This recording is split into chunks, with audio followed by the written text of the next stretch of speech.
What's going on, you guys? This video is going to be part 1 of a 4-part series on how I won a classic challenge, and I will be giving tips all the way through, and hopefully this will help you guys win a classic challenge as well. Please like and subscribe if you enjoy this type of content, but anyways, let's get right into the games. Alright, so going into this first match, you guys, we are versing Master. So in this match, I have Logbait, and this guy has Hog Cycle. So Logbait, I actually am kind of new to it, so this was a bit of a newer match to me, but I still played it pretty well in my opinion. So I go Goblin Gang on his Hog, and I go Knight in the back. He goes Little Prince in his back. My Spear Goblins do get one hit, so it is a bit of damage, but you know, with Logbait, you need any bit of damage you can, or with any deck honestly, but Logbait, you do need any damage you can get, any bit more, just because Dagger Duchess is a bit hard to win with, or to win against if you do have a Goblin Barrel. So my Dagger Duchess ends up taking out his Little Prince. I Goblin Barrel his Dagger Duchess. So you guys can see here, I get one hit with the Goblin. That is pretty good for me. So I end up, I think, cycling my Inferno Tower to kill his Knight. Yep. Just because I am saving my Knight and my Goblin Gang for his Hog, unless I end up using my Goblin Gang for Logbait or Arrowbait in this case. So right now we're just chilling. I'm just going to cycle my Knight in the back, I'm pretty sure, yeah. Because he already has that damage on the left tower, and I have Inferno Tower down in case he decides to do anything with his Hog on the right side. He arrows my Princess. That's well played by him. So in this match, I'm pretty sure I was losing in the first half. So I ended up winning in the second half. So I don't know. I was kind of surprised I won this match, I'm pretty sure. Yeah, so right here, he goes Hog Rider. He goes all in. He goes Hog Knight, Little Prince. And then he goes Evo Skellies on the right side to kill my Goblin Barrel. That's well played by him. I go Evo Knight to kill his Little Prince and kill his Knight. And that works well from me. My Evo Knight still stays alive. And he plays his cannon. So my Evo Knight actually does take a bunch of damage from his cannon. Even though it's damage reduction. But you know what? It's alright. His cannon really doesn't do... I need to use like commas. His cannon doesn't do a lot when he's versing Goblin Bait. Or Logbait, just because he either has to play it up front on the bridge or place it in the back to help kill the goblins. And it doesn't do too much unless like he does either of those, and even both those plays are pretty bad like when you have a tower. Alright, so you guys can see here my Little Prince didn't get damage, and my Goblin Barrel goes in. It gets 0 damage from his defense. So you guys can see, this is what I mean. He was up on damage on me, and I had less tower damage than him. So I go Inferno Tower here on his Hog Rider, kill his Hog Rider, but I am at a disadvantage because of that tower health. So I go Goblin Barrel on his tower. It gets no damage once again. I should have split it up, but I was a little scared that the cannon was going to end up killing the goblins anyways. Alright, so right here I ended up rocketing everything. You could see the Hog didn't end up getting hit, which was a pretty sad moment. It did end up getting a hit on my tower also, which was even a worse moment for me. But my Log ends up killing his Evo Skellies and his Ice Spirit. So that was good right there. My Princess ends up going after his cannon, which is bad for me. That's the one good thing about his cannon. Even though he could have played it closer just to kill my Princess. So he places Hog Rider, my Inferno Tower ends up killing it, and I place that Knight just to help so my Inferno Tower can stay alive. So at this moment, I'm kind of panicking. I don't have a lot to do. I just start rocketing, and then a Goblin Barrel. I just need any bit of damage I could get. So my one Goblin gets one hit. That's pretty good for me. So my Inferno Tower is just killing the Skellies, killing the Knight. I log there just to force everything back and just kill those Skellies in the back and do some damage to his Knight and Little Prince. So I place Goblin Gang. It ends up killing everything right there. And Princess goes on the right side. Now I'm just trying to pressure right here because I really need to do any type of damage I could get right here. And his Hog Rider is obviously going to be doing a bunch of damage. And he has Fireball that he keeps cycling on my tower right now. If I end up, or if I don't let his Hog get any hits. So he knows that. So he has to just cycle his Fireball and arrows.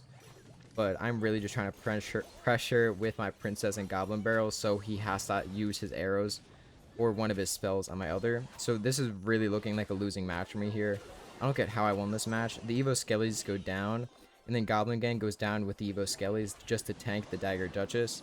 So right here you guys can see I ended up rocketing. Now we're around the same health, and now I'm kind of feeling a bit more confident. He's protecting pretty well. I go Goblin Barrel in the back. My goblins end up getting three hits right there. That was 4 hits right there. And then that ended up winning me the match with the Skellies, I believe. Or the Goblin. No, the Goblin ended up winning me the match. Alright, so going into the second match.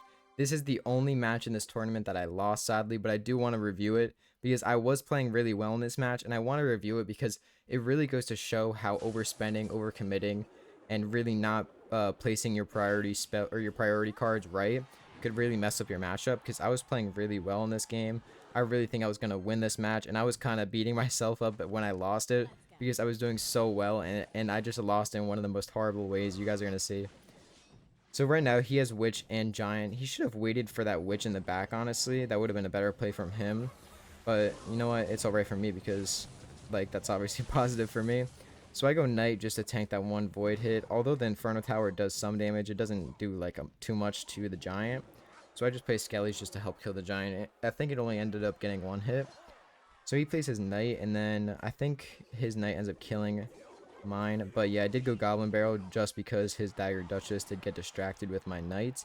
But he goes, I can't talk. He goes Skeleton Army. That was well played by him. And then he zaps my Princess so we can get that cycle in. And then I don't know why he goes Witch up front, honestly. He did have Void. That would have been a better play by him because he knows, or at least if he was keeping track of my cards, he would know that I don't really have many tank cards, in which I think Void would have been best used against my Princess. But you know what? That's just him playing his game. So he goes Giant in the back. He's getting ready for, I think, either a Phoenix push or a Lumber Loon, or a Balloon push. Alright, so he goes Knight in front. I think he goes Skeleton Army. Yeah, he goes Skeleton Army. And then I ended up placing Inferno Tower. I think I get logged down. Yeah, I get logged down. So my Inferno Tower ends up killing his Phoenix, I believe. Oh, no, it doesn't. He ends up Evo zapping. That was a really well played by him, honestly. So I go Evo Knight, and then I go Evo Skellies here, which that ends up killing the Giant. That is really good for me. But the Phoenix explosion, when it dies, end up killing my Evo Skellies, but they probably weren't going to survive anyways, so I was fine with that. So I ended up rocketing here just to get value off that Witch and get tower damage. So right here, you can see what I mean. I'm doing pretty good in this match. Like, this was like the last match, except I'm the like the opponent that I versed last match. So he has a decent push here, and he places Balloon too. Now the fact that my Dagger Duchess just loaded its magazine into his Evo Knight is really, really bad for me, because his Balloon, you could see here, gets a really clear way, but I ended up rocketing, killing the Balloon, and the Giant only gets one hit. That was a pretty hard defense for me, but it ended up working. Right here, I get a good amount of damage with the Princess because the Knight tanked hits. I got 3 hits with the Princess. So the Knight really protected the Princess well there, and he has a really good push here. So this is where it ends up going south for me. You guys could see. So my Inferno Tower kills his Phoenix along with the Dagger Duchess helping. And then he has a Giant and Knight. This is really bad for me just because I don't have my Inferno Tower, obviously. So his Giant gets 2 hits, and then I lure the Balloon away. So right now I was thinking, yeah, like, I'm chilling, I'm alright. He got some tower damage, but I'm still good. So I keep going Goblin Barrel. This is one bad thing that I keep doing. I shouldn't have got Goblin Barrel. I should have just kept Rocket Cycling because I knew he had Skeleton Army. So right here, he has a pretty good push on my towers. This is really bad for me. I lure it with the Inferno Tower, then I use Evo Skellies. That was a really good play by me, and I'm surprised he didn't save his zap. But that was still well played that he used his zap on my Inferno Tower, but he probably didn't know I have Evo Skellies, but that was really good for me. And then my Goblins get hits here. It gets a bunch of hits through it gets until the tower gets 500 health. Like, that's really good for me. I really thought I had this match in the bag. But he ends up playing Giant and Witch, and then this really messes me up because he uses the Void on my Inferno Tower.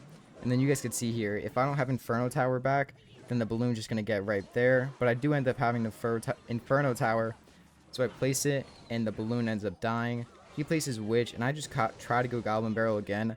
I don't know why. I'm just so stupid. I should have just went Rocket and then just went right back to cycling. But he gets a really good push here that I'm not really prepared for because I just wasted all my elixir.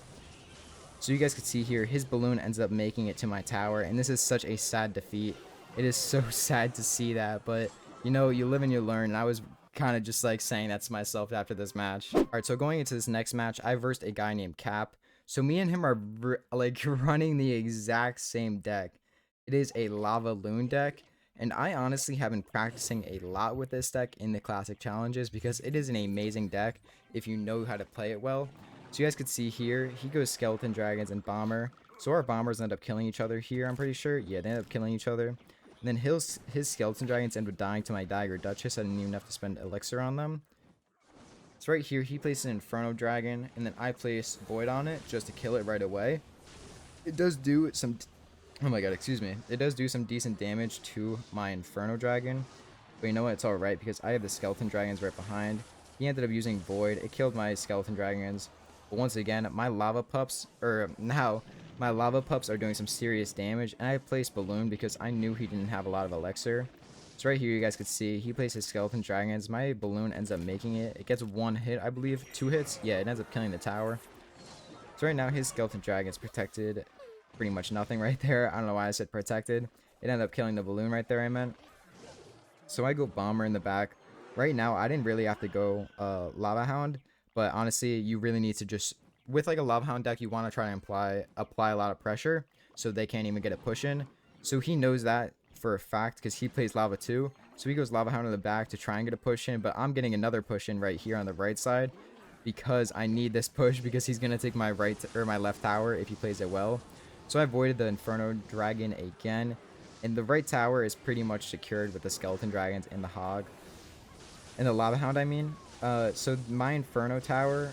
I can't speak. My Inferno Dragon ends up killing his Hog.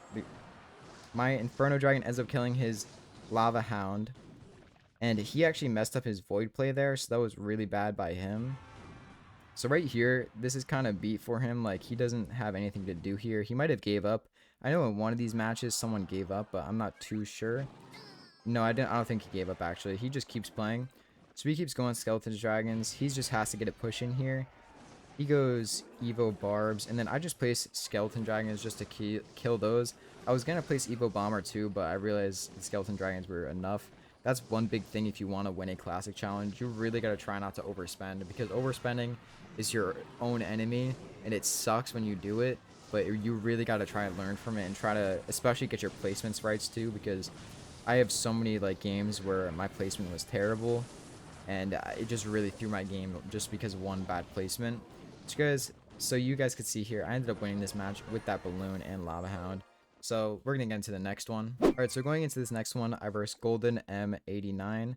So in this match, I versed a Miner spam deck, or I think it was Miner and Balloon, I believe. So you guys are going to see here, I just did Barbs in the back just to cycle. Usually, you do want to save your Barbs because they are your only really heavy ground troop for like P.E.K.K.A. and Mega Knight type of thing.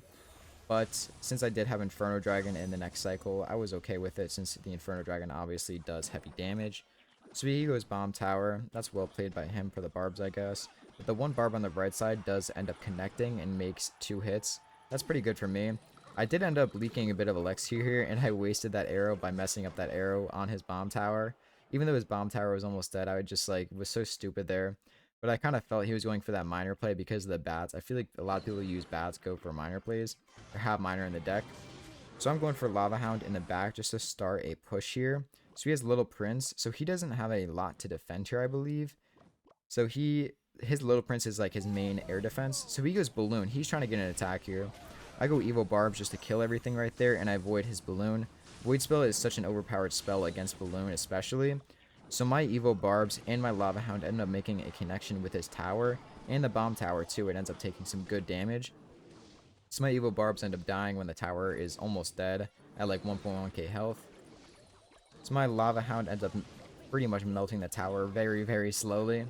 But you guys can see here, my Bomber just ends up protecting my Dire Duchess from the Knight. And then his Little Prince just kills the Lava Hound pups.